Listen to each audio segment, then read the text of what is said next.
मु स्मिता आपण समस्त को स्वागत करुछि लर्निंग पाइपलाइन चैनल को। एही चैनल ले आमे महापुरुषक जीवनी ओडिशार कथा एवं विभिन्न स्थान विषय रे जानती। आज वीडियो रे मध्य सेही भली भाबरे किछि स्थान विषय रे जानिबा। ओडिसा रे थिबा पांचटी जलप्रपात विषय रे जानिबा। अनेक गुडिए त अछि, आमे पांचटी विषय रे जानिबा आज वीडियो रे। बरेही पानी जलप्रपात एहा मयूरभंज जिल्लार सिमिलीपाल अभयारण्य रे अवस्थित। यह भारतर अन्यतम उच्चतम जलप्रपात जार उच्चता प्राय 399 मीटर। खंडादार जलप्रपात सुंदरगढ़ जिले में अवस्थित। यह जलप्रपातटी एक घोड़ालांच आकृतिर। पहाड़ उपरू पानी पड़िला बेले यह एक खंडा परी दृश्यमान हुए।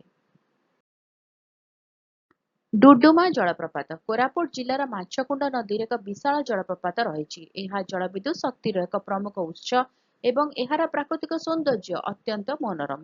जोरंदा जलप्रपात यह मध्य सिमिलीपाल जैवमंडल मध्य अवस्थित। यही जलप्रपातटी सीधासलख तलकू पड़िଥାଏ, जहाँ घंच सबुज जंगल मझिरे एक चमत्कार दृश्य सृष्टि करे। बड़ घागरा जलप्रपात केन्दुझर जिलार अवस्थित। यही जलप्रपातटी एक चिरस्रोता प्रपात। पर्यटकों पाई यह एक पसंदर बनभोजी स्थल।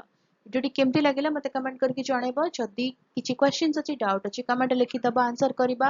आ जदि किछि ओपिनियन अछि ता भी लिखि दबा, ता विषय रे आमे चिंता करिवु।